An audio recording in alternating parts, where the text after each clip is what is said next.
Jumping off, it's Health Friday, and as we look at matters concerning health across the board, Henry Ngethe is the chairman of the Nutrition Association of Kenya, and he's here today with us, and we're going to talk about, of course, a nutrition conversation, but we're looking at this specifically amongst infants and children and where most would go wrong or what actually we need to do. Henry, you've been here before. Thank you very much for joining us in the room this morning.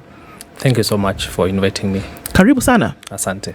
All right. Well, so let's welcome you properly. And see, nutrition, food, CT has a proverb today and it's about food. I'm telling you. Okay. Actually, it is about food. Isn't it? The theft of food. The ownership of food. This is our final proverb from the country of Uganda. Next week we go to Tanzania.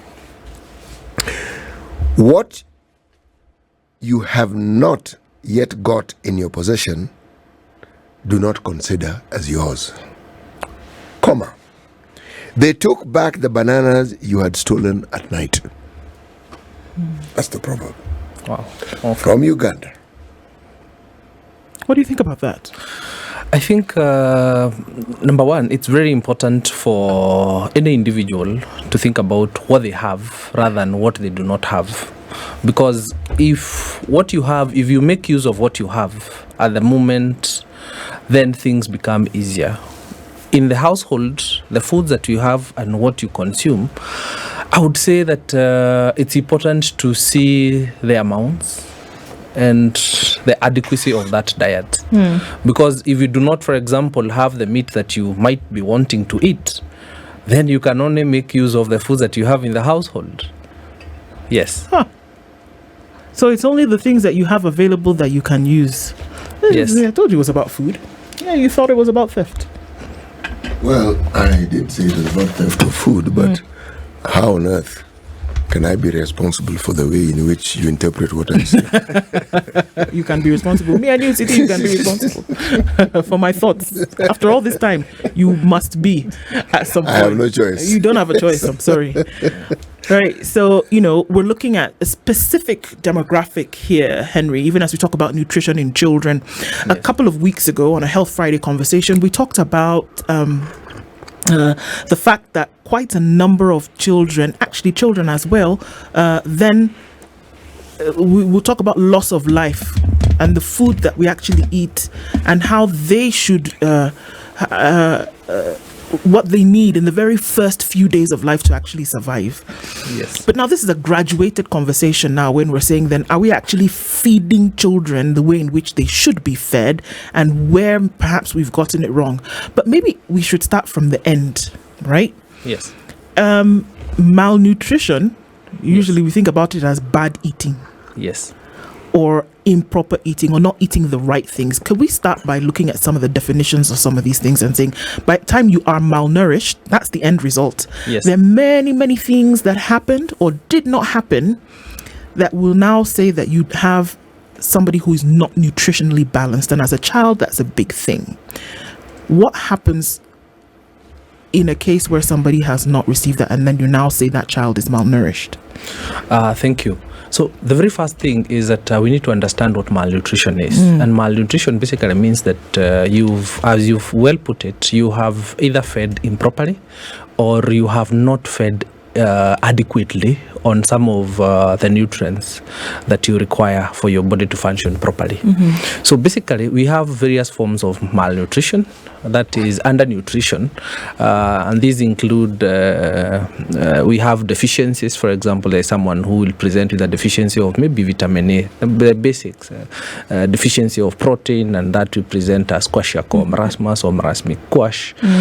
We have the other form of malnutrition, which is overnutrition, or what we call as obesity, or some other people might present and they'll be obese. Yeah. This means that they have taken these nutrients in excess, because the human body requires specific nutrients in specific amounts and not so much. And that is why we keep on saying that we require to eat depending on the body weight or on the body and how the body is presenting. And that is what we are calling the nutrition status of a specific individual. You don't need to eat so much. You only need to eat food that is adequate, that contains the food groups that are supposed to be eaten in a day.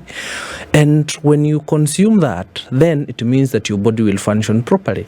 And for a long time, we've put a lot of focus on undernutrition, and we focused on the other part on overnutrition, whereby, for example, with the statistics with the KDHS that was released recently by the government showed that close to half of our Kenyan children are being fed with sugar-sweetened beverages, too much sugar that they don't require. We are basically feeding our children to fail as a population, and that is something that we really need to go back to the basics and really focus on giving our children the right nutrition, because as you've well put it, we really need to get it right. There is what we talk of the window of opportunity, that is before the age of 2 years. If we do not get it right, and you see, we are not getting it right according to the statistics, according to KDHS, we are feeding these children who are below the age of 2 years with too much of what I would call not sufficient or else garbage to our children. And there are some things that we might experience as a population in the next few years, because when you feed these children sugar-sweetened beverages, it means that at a certain time, in a certain point in life, these children will present with overweight, they will present with non-communicable diseases like of certain cancers, type 2 diabetes, hypertension, and so on. So we need to get it right. There are things that we need to do as a population. There are those specific strategies that we need to focus at the household level. And you know, according to the same statistics, we found that more women right now are working, depending with the many years that were there before. Many women are working, meaning that their children are being left at home with the house help. So do we as a population focus on educating the house helps who we leave our children with when we go to work? It means that then we need to ensure that we do things right from that aspect. Okay, so let's look at the beginning of life for a child, and the assumption is that unless there's something wrong, that a child at least from birth until 6 months at the very least is exclusively breastfeeding, right? Yes. And we've been told that everything that you need, everything that a child needs for its sustenance and nutrition is available in that breast milk, and they should have it as often as they desire it. In some cases, you need to give it to them even when they don't necessarily ask for it, right? Yes. So we know that. Usually that 6 months time is when they now say you start to introduce solid foods. So could that be the problem at that point? Which solid foods do you then, because now this is it practically, which solid foods do you start to introduce? You also talk about sweetened foods, sweetened drinks. Usually they're seen as comforting foods. Yes. And more often than not, you don't realize that you're actually doing this child a disservice by introducing those foods to them. I've heard of some parents who have never ever given their children sugar, for example. Yes. And their children have grown up not having the desire for it. So are we making a fundamental mistake at that point whereby you're introducing these foods even at that age? Or can you do a treat every now and then? What are the at least the measures that people should use at that age? And I'm talking from that 6 months. Yes, thank you so much. I need to take you back a little to when this mother is pregnant. When this mother is pregnant, the food that you feed as a mother when you're pregnant, remember that through the amniotic fluid, your baby is able to feel the taste of your foods. So if this population that is pregnant is feeding on these sugar-sweetened beverages that we've talked about, that child will start to take that taste.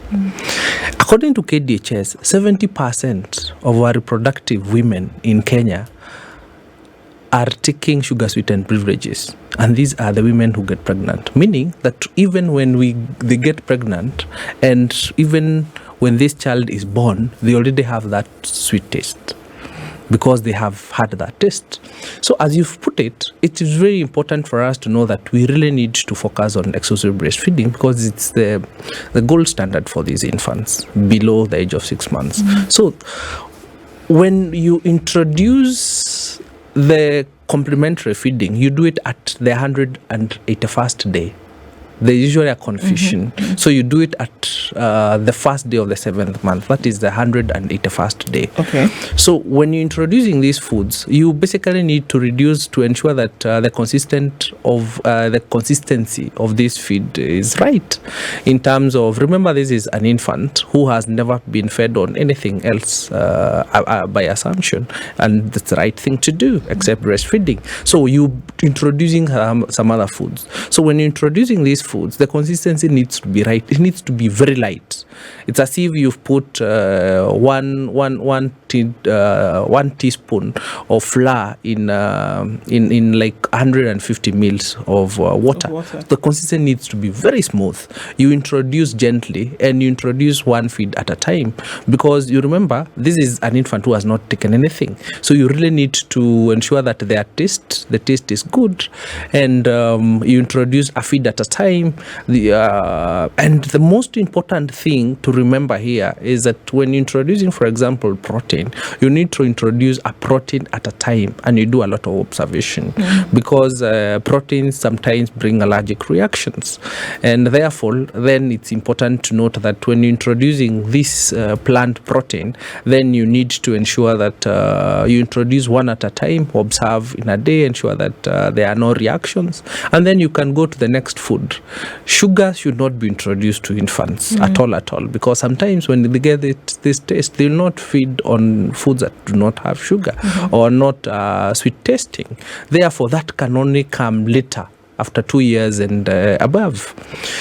It's also very important to note that for animal protein, that needs to be introduced at around the end of 7th month. Okay.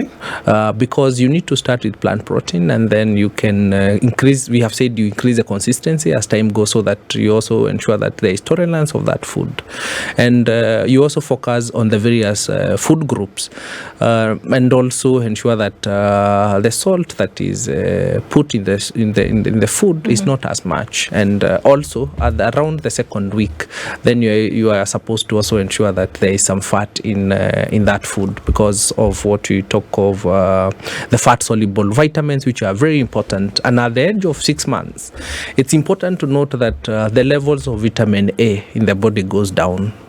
Because body requirements goes up, and breastfeeding alone cannot meet the energy gap and vitamin A gap. Therefore, there is importance in introducing foods that are high in vitamin A, and these include colored fruits and vegetables that are either red, yellow, or purple in color. So it's very, very important to ensure that even when you're introducing these feeds, then you're able to also include colored vegetables and fruits. Are the colors important? Very, very important. Why? Because these colored fruits and vegetables basically means that these foods are high in vitamin A. And vitamin A is very important because of, number one, sight, number two, good immunity, number three, the integrity of the skin. And remember that this is an infant who just landed on earth, and after 6 months, then you really need to ensure that you give these foods that will give the basics that you can give in terms of immunity, and you also kickstart their system. I want you to break down something for me here. Yes. Okay? Yes. Everything that you've said, Yes. a mother whose available source of nutrition is what we loosely refer to as traditional foods. Yes. So, what can one eat? Something fundamental, basic, that would be able to provide all these nutrients that you speak of. Thank you. So we are talking about food groups. The very first thing to note is that for you to get the energy that the body requires, or that infant, for them to get that, there is a need to ensure that you eat grains, either grains for you to get the energy, either grains, we have roots, we have tubers. That is what we used to refer to as starch. That is what gives the body energy.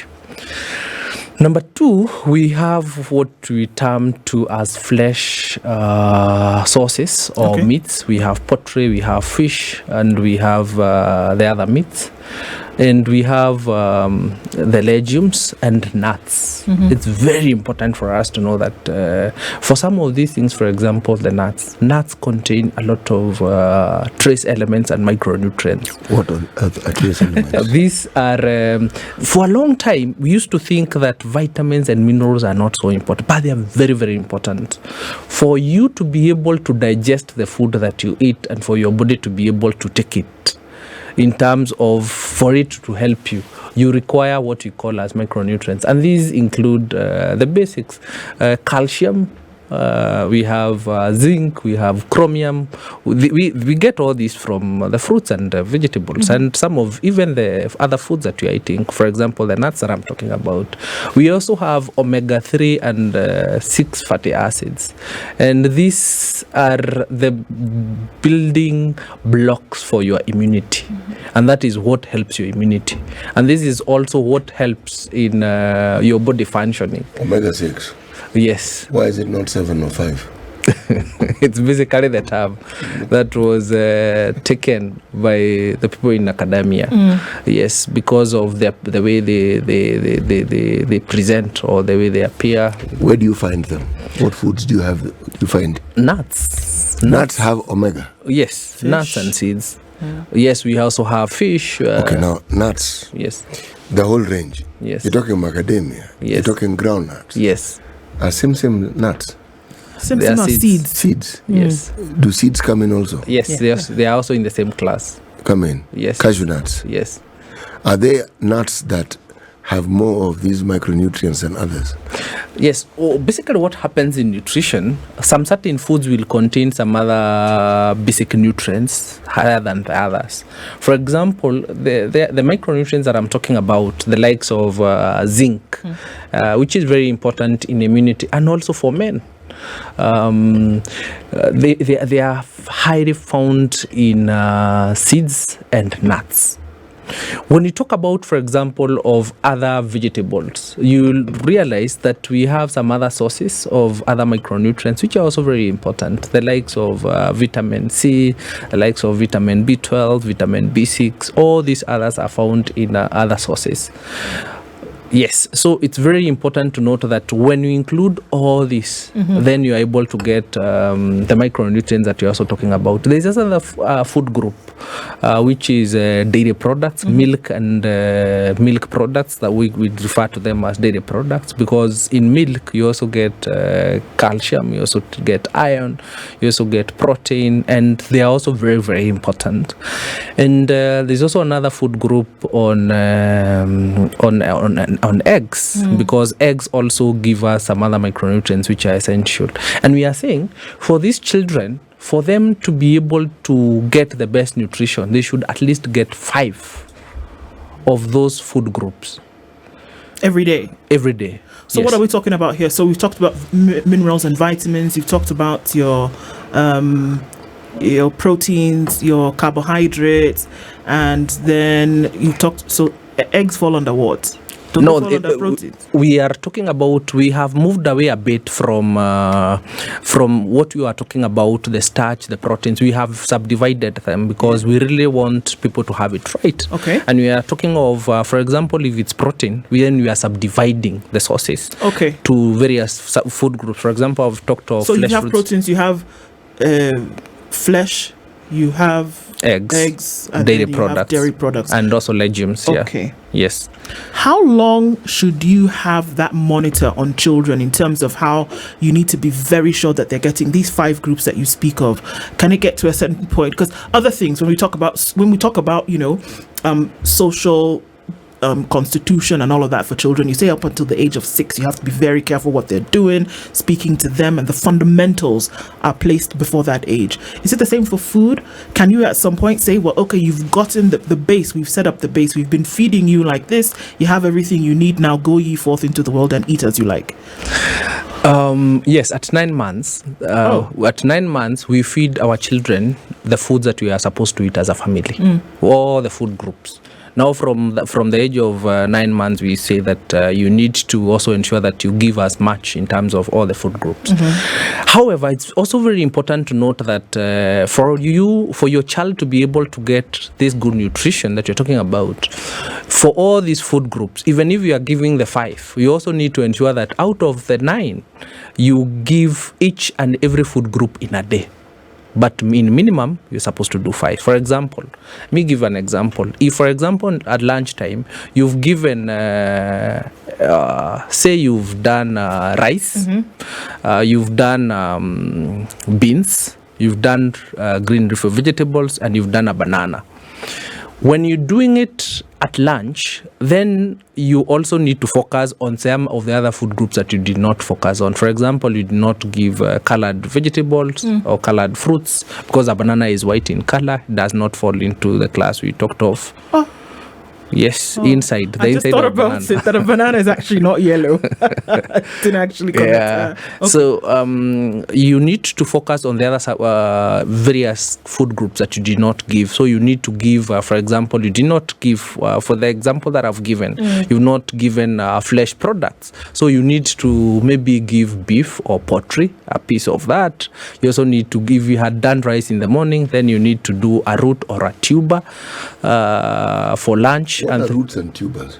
I know I studied these things sometimes in primary school. Yes. That was such a long time ago. Yes. I've actually forgotten. What is a root and what is a tuber and what's the difference? Can I say one? Yes. A tuber is cassava. Cassava Yes. is Or a yam. root. No, it's a tuber. It's a tuber. Yeah. Yes. Cassava. Yes. Yam. Or yam. Okay. Yes. And root? We have the likes of, we have potatoes. Oh. Yes. Sweet and what we call English. Irish. Irish potatoes. English, Irish. They would tell you that they're fundamentally different. Yes, in terms of their nutrient composition, they're very different. Really? Yes. Yes. Sweet potatoes, I understand they're sweet already. That I get. And Yes. the other potatoes, the difference is what exactly? In terms of micronutrients, it's also very important to note that wherever a food is grown, gives the various micronutrients in what the composition might be. For example, if a soil does not contain zinc and that food crop is grown in that soil, it means that that plant will not have zinc. And that is why we keep on saying that we really need to encourage our farmers to keep on conducting soil testing so that they know what micronutrients are not found in their soils, and then they can do it. The Kenya National Micronutrient Survey that was released in the 2011 showed that we have a bit of a problem in terms of micronutrient deficiencies. For example, the entire population, more than 65%, are zinc deficient. So what does that tell us as a nation? That we need to put a lot of emphasis and a lot of efforts on, for example, food fortification and consumption. Yesterday, was it the day before? We had a conversation with two very interesting Kenyans. One of the guests was a farmer who's engaging in organic farming. The other gentleman is somebody who is an expert in matters of farming and everything that goes into it. You see, when you mention fortification of foods, my antenna had to go up. Why? Yes, yes. Because prior to mentioning fortification, you had talked about the micronutrients that you find in soils. Yes. Now, in our conversation, it turns out that because of all the fertilizer and all these things we keep adding to our food, our soil has become acidic. Yes. Now, the acidity of the soil, therefore, in my mind, means that the micronutrients you speak of are depleted. They will be unavailable to the plants. Even if they are available in the soil, they're usually unavailable for the plants. That's it. So basically what should happen is that there is the issue of putting a bit of base to the soil so that then the pH goes down and goes to the optimum. And if you have that soil in the optimum, then the plants are able to make use of the available micronutrients in the soil. There is also the aspect of biofortification, whereby we are certainly growing some plants which are able to absorb as much in terms of ions. For example, in Kenya, I think we have organizations that have developed certain beans that are very high in terms of proteins and in terms of iron, which is the next big thing that we should focus on biofortification, and also fortification of food products, so that we are able to take care of these micronutrients of importance. You see, what I find puzzling. Yes. My grandparents, when they were alive, taught me crop rotation without me understanding the term crop rotation, because I would ask, why is it that one season you plant this and the next time you do this? Yes. And all the manure from the cows that they had would end up on that same farm. Yes. Now, we then become modern, and we have all these supposedly scientifically tested, appropriate things for, as it were, ensuring that the productivity is either of a higher yield. We kill the pests. Yes. After killing the pests, there are these very costly procedures that we seem to follow, so that we can get the same output that organic farming brought about without any of these things, and also with the understanding of the makeup of the soil and what is required to ensure that the soil remains healthy. Yes. So it's like we go through all these processes so that we end up exactly where we were before. Yes. Now, how do we get people to understand that some of these processes and the foods that come out of these processes, even as we see them, even as they are given to us to eat, that many of these foods may not necessarily even have the nutrients you want. They are foods, you can see them. They may even have the same taste. In some cases, they probably don't even have the same taste. Yes.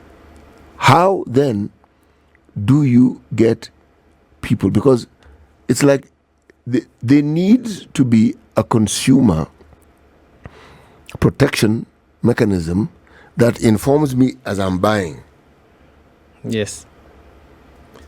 That this food is this. This is this. If you grew up in an era where the story of fortification did not arise, and now you're in an era where you go to the supermarket and there are all these fortified foods, you see, immediately I am afraid. Because the information I'm getting is this food, in the absence of the fortification, doesn't quite do what it's supposed to do. Yes. Okay. My question, when will we stop? Because if that is a process, we've seen how when we moved from organic farming and started with all this process, we've seen where we are. Now, where do you think this is taking us? I think that's a very good question. Agriculture is a devolved function. Yes. And therefore, it is a responsibility of the county governments to ensure that, number one, they educate the farmers, because the producer of the food is the farmer. The farmer needs to be trained to understand the role of soil analysis, and to also understand what it means when their soil is deficient of certain micronutrients. That is number one. Number two, as we focus on increasing production of foods, then we also need to focus on the ensuring that these foods contain the right micronutrients, meaning that education is very important. Number one, to the farmer. Number two, to the consumer. Sure. Number three, there is the responsibility of the national government on certain strategies. For example, the issues of front of pack labeling, so that when you go to the supermarket or to where you procure your food product from, then you are able to see what is contained in certain products, because it will be well indicated in terms of nutrients and micronutrients. And you see, the population that we have right now is accessible to information because everybody has a smartphone. Therefore, if we have all this information and we use advocacy in terms of social media platforms, we use them to our advantage, and then it means that the consumers will know what to look for in terms of when they are procuring these foods. And also, there is the responsibility of the government in terms of, let me go back a bit, and also now that I'm talking about the national government, the issue of ensuring that there is restriction of selling of sugar sweetened beverages and around schools, may it be primary schools or secondary school, so that we try and reduce much of this, because people tend to consume foods that are nutritious, and because they are also readily available. For example, the cost of foods that are unhealthy is very low as compared to foods or what you've just termed as traditional foods. Right. Yeah, so there is the responsibility of ensuring that then there is boosted production of the healthy foods. And we also ensure that if it's even taxing, we increase on taxing on sugar sweetened beverages. The government needs taxes. Okay. We also need to reduce the prevalence of non-communicable diseases, because the cost to healthcare is very serious. Are we seeing then a connect between introducing these unhealthy foods to children at that young age? Because I mean, based on what you're saying, from by the time a child is 1 year old, has clocked 1 year, is that we're seeing that there's the introduction of that food. Yes. Are we seeing a connection between introducing these foods to children at this age and then these diseases that you speak about at a later stage, and say we can actually trace it back to foods that they were consuming when they were younger in age, and we can say that this is as a result of that? Yes, we have studies. Studies have actually, very strong studies have shown that undernutrition, or what we are calling as overweight or stunting, below the age of 2 years, is connected to later in life in terms of developing of non-communicable diseases, the likes of type 2 diabetes, hypertension, and certain types of cancers. Therefore, for us to be able to grow as a nation, we must focus on nutrition. The cost of hunger index that was released in the year 2019 showed that Kenya is losing around 6.9% of the GDP because of malnutrition in productivity, health, and education. The same study showed that stunted children who have not grown in terms of their cognitive and memory function, something that is very basic in terms of, if you check their height, they are less in terms of their height as compared to their age, were performing 3.5 times lower in terms of grading in school as compared to normal children. What does it mean? It means we continue giving our children sugar sweetened beverages. We also focus on not giving them the adequacy in terms of diets and the number of times that they need to be given food, because for children they need to be given food at least 5 times in a day. Children? Yes, 5 times in a day. What age of children are we talking about here? Below 5 years. Below 5 years, because there is breakfast, there is something at around 10, there is lunch, there is something at around 4, and then there is dinner. Right. So if those are 5 times, so we should ensure that they are fed in those number of times, that is 5 times. And we also focus on what we talked about, the food groups, because that will also help us take care of the micronutrients that we are talking about. Some of these foods are expensive. Yes, Henry. Yes, and we can't run away from that. Yes, that the flesh that you speak of, fish, chicken.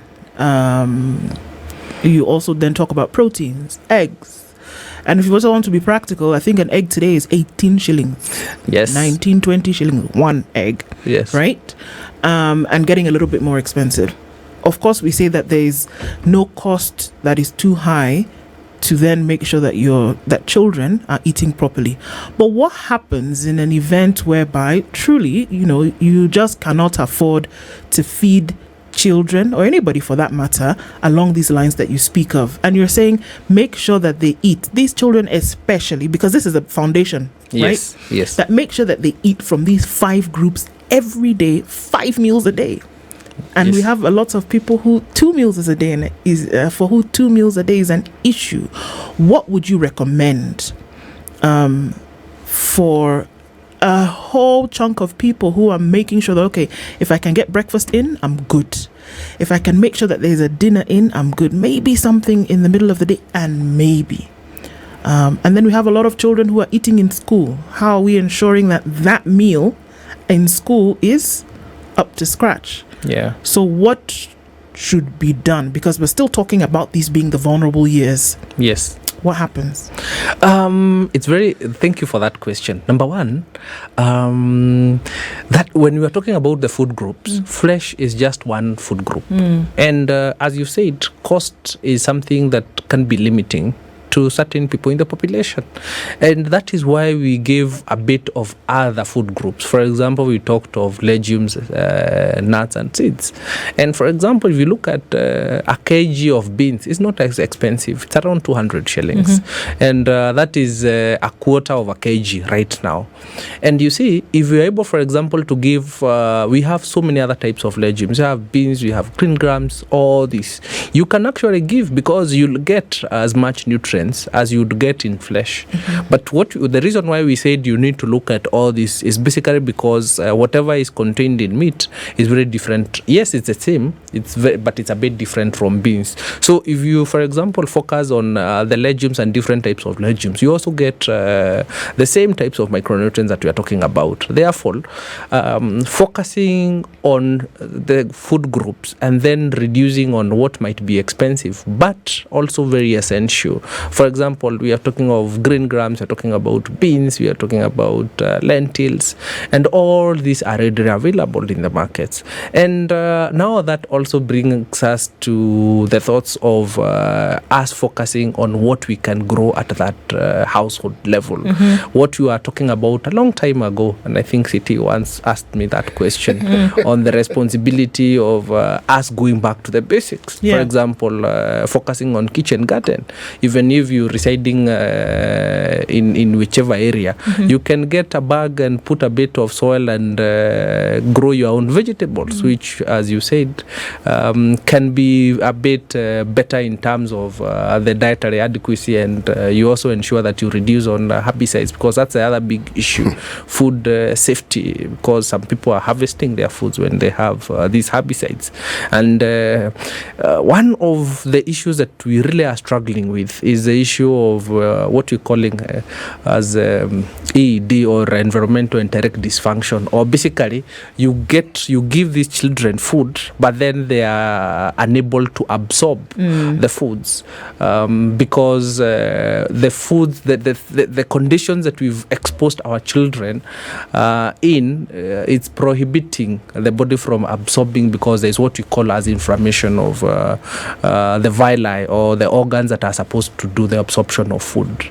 And we are saying that there is so much that we need to do as a population, and to do a lot of education to ensure that even the basic foods, and when talking about these food groups, then you also focus on food safety, because issues of food safety sometimes brings us a bit of more challenges. One question here that's coming, and I think it's important as well, is looking at what you give children as they get into the stage of weaning. And many would opt for, your porridge, and I mean, there've been mixes all over the place in terms of mix this with this, the other thing.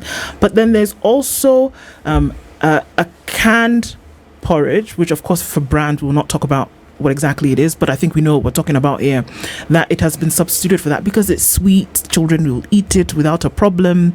Is there a problem with that? Would you say rather go for your traditional, go for your porridges, go for your whole meal grain based porridges, as opposed to something that's manufactured and put in a tin? Thank you for that question. Number one, the way I want to put it is that if you kickstart the system of an infant with foods that are high in preservatives and all these chemicals, then the issues of environmental enteric dysfunction and inflammation of the gut comes in. Therefore, there is the importance of ensuring that you give these starchy foods, flours that contain only one starch. For example, you can start with food with uji, basically, which is white, because we really want to have it right from the beginning, rather than doing all the mixtures. You don't need to do the mixtures. You start the mixtures by 8th or the 9th month, you will really be struggling with that infant. Wow. Okay. And you see, there are so many other challenges that comes in. For example, the issue of rickets, that is weak bones, the child, because some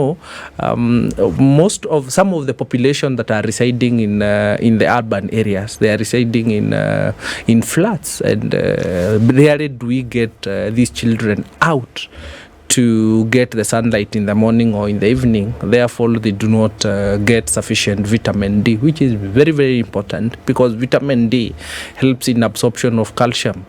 And so there is also that need that these children need to get some sunshine in the morning or in the evening. And for the children who are residing in these flats, do they even get that? So there is that responsibility of ensuring that that is gotten. And also, even if you're giving these foods that are high in calcium, then we need vitamin D, because vitamin D helps in absorption of this calcium. Therefore, having it right from the word go at that introduction of the meals, just do with white flour, that is pure white maize flour, and you'll have it right. Start with the consistency, as I had said. Reduce on the consistency, let it be very light, thicken it as time goes. In the second day, introduce other proteins, observe the proteins, also introduce other fruits. Don't mix fruits, just give one fruit at a time to also ensure that there is a tolerancy, and also for them to be able to understand the taste. And remember, I said that when this mother is pregnant, the food that they are consuming will influence the feeding habits of that child. Therefore, even this pregnant mother needs to have it right, because there is what we are talking about, the issue of vicious cycle of undernutrition. A mother does not feed properly when they are pregnant. The child is stunted. This child who is stunted continues being stunted, gets to a grown-up who is also has a bit of issues, then becomes pregnant again. They have issues, and that is why you see that we are having challenges in terms of education, in terms of productivity, people who do not perform, and they also don't get to their full potential. And therefore, there is that responsibility of ensuring that we invest nicely as a country on their 1,000 days in terms of nutrition for these children. Can any adverse effects be reversed? Because you'll see, you have a 10-year-old, 9-year-old, and their parents will say, well, he or she was always a poor eater, or that they've always had stomach issues, and then this is how they've always been. Can you reverse the effects of maybe what you didn't do right when the child was younger with food? Unfortunately, for stunting, it can only be corrected up to 2 years. After that, you've condemned that child to a hole where they can never retrieve it again. Because if they are stunted at that level, that's why we are saying it's a window of opportunity. We need to have it right at that level. And what about the mental turmoil that this absence of proper nutrition causes the mind? Can that be reversed? No, it cannot. Stunting basically is a very simple fact and something that we need to understand. It basically presents as less height for age. There's a certain height that a child needs to, even if we have the issues of genes and all those factors. Yes. At 2 years of age, everybody is supposed to have met a certain height for their age. This basically means that if a child is stunted, their cognitive and memory function is declined. And that is why we talk of us putting all the efforts and all the energies into correcting that. Because if that goes past the age of 2 years, that is past their 1,000 days, that's it. That child is condemned. So when you have a situation where malnutrition is widespread, yes, you have actually condemned an entire generation or an entire group of people with never having the opportunity to reach the potential that they could have. Essentially, you bequeath them with a certain level of mediocrity. Well, yes, that's what you've done. Yeah. And that can be sorted out by food. Yes. All that was required was food. Because proper food. The converse is also true. If they are well fed, then, or they are well nutritioned, then you have guaranteed that you have an entire generation of population who have all the chances of not just reaching their potential, but achieving and acquiring better, newer heights. What would be a word that we could go away with today as our time's running out, Henry, in terms of what we need to be doing for children and nutrition? Thank you. If you were to ask me, I would say that us, as the nation of Kenya, we really need to invest in our children below the 2 years or below 2 years of age, because this is a population. The next 20 years, this is a population that you be getting into the market, that you want to be competitive at the global level. Because the vision for Vision 2030 is to have a population that can compete at the global level. For us to be able to do that, we must invest in nutrition, and that is something that there is no shortcut. For us, we must invest in the good nutrition in our children below the age of 2 years. And we need to keep talking about it, that's for sure. Henry Ngethe, who is the chair of the Nutrition Association of Kenya, thank you for being here this morning. I mean, it's ringing in my ears already, what we need to do and spread that word. Thank you. This is the Situation Room, the only way to start your day.